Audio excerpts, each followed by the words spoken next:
Internet, good morning. My name is Magnitude, aka Steve, and welcome to officially devlog number 0. This is a prequel. Pick any prequel movie that you like. I was going to go with Revenge of the Sith, but two things. One, that's not a true prequel. That's like the third of the prequels. And two, a lot of people don't like any of the prequels. I think Revenge of the Sith is I think Revenge of the Sith is legitimately a good movie. I think it's a good movie.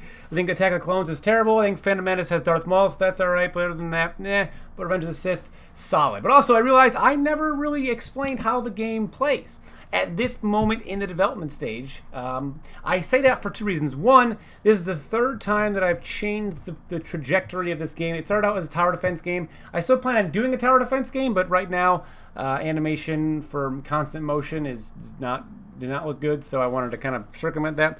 And after that, I went to kind of a more grid-based game, but now I've shrunk the grid. So, and I've been on that for about a year now, so I think I'm going to be staying with that for a while, if not indefinitely. So, but I wanted to still disclaimer it by saying this is how the game is played at this point in the development cycle. It could change. It's unlikely to, but I wanted to just kind of get that out there. So this is technically part number 0. That's why I named number 0, and that's why it's before the other videos and all the playlists for the devlog. So I want to explain kind of how the game is played. It's made to be on a mobile device. So, but I'm obviously developing it on a computer, so that's why I have a mouse here. So I want to just kind of explain a little bit of what it is. So I just did a random battle of a monster. I got 2 of the same monster, different trait though, so that's cool. So these are the tiles. There are 10 tiles that each side has. I'm going to toy later on with, with doing different tile organizations. But right now I have just 10 tiles, and that's the way it's going to start. If I do deviate from that, that'll be a later thing. So each tile has a type, and if a monster if one of the monster's types matches that of the tile it's on, get a tile bonus.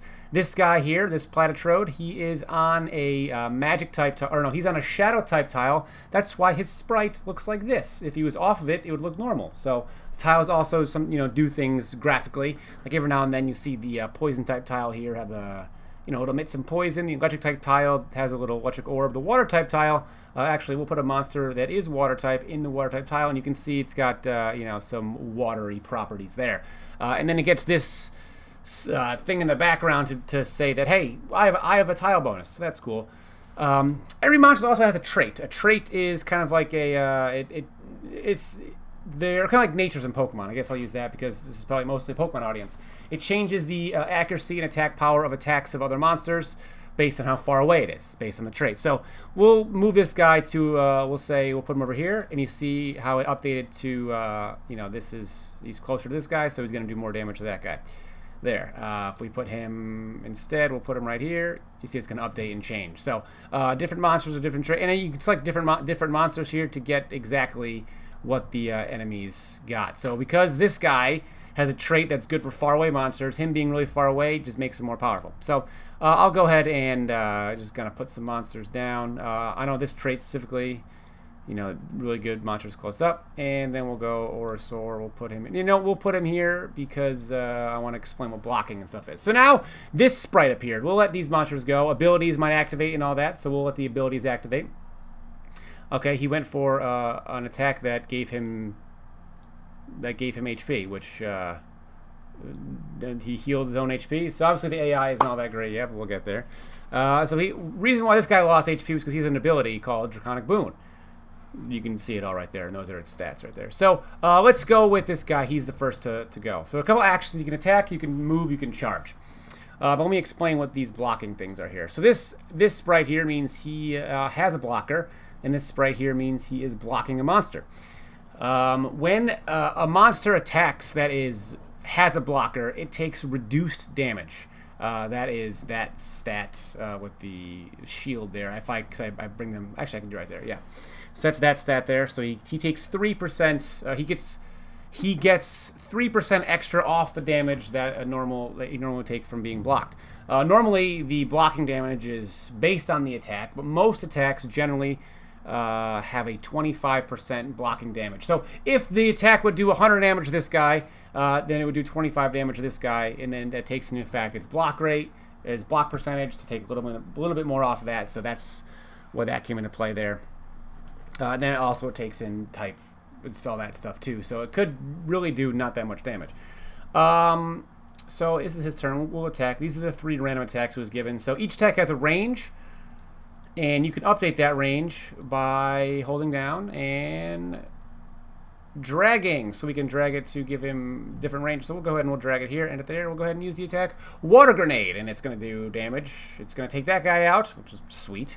You know, he's going to take some damage, and now we'll go on to let's go with Bubble Burst here. We'll go and do that. And those are the attack actions. Okay, his ability Poison Skin activated, which means he is now poisoned, which means he's got Venom. Sorry, so he's got. So right there, you see he's blocking where he still took about half the damage because of the attack has a certain attack sub damage percentage and a lot of stuff that goes into it. So let's actually do a move action, because if he ends the turn, you can see here, if he ends the turn on a nature mineral tile, he gets some HP back. And this right here is a nature tile, so we'll go ahead and we'll move it. And attacking, like moving, uses stamina. So he goes there, he gets some HP back, and now the turn's going to reset. Up here, this is the turn order here. It's going to go for Blind Lightning. That's going to do some damage to me. And this is kind of the basic organizational structure of how a battle takes place. And you know, the attack's range is the same as the previous range, the previous turn you had it as well. So you don't have to keep resetting if there are multiple times you want to attack the same square. So we'll go for a Deafening Blast here, and that's going to do a lot. Wow, that ruined him. And then now there's just one guy left here, and can we take him out with the Psywind? I want to see if Psywind's animation's updated. He kind of blends in with the attack.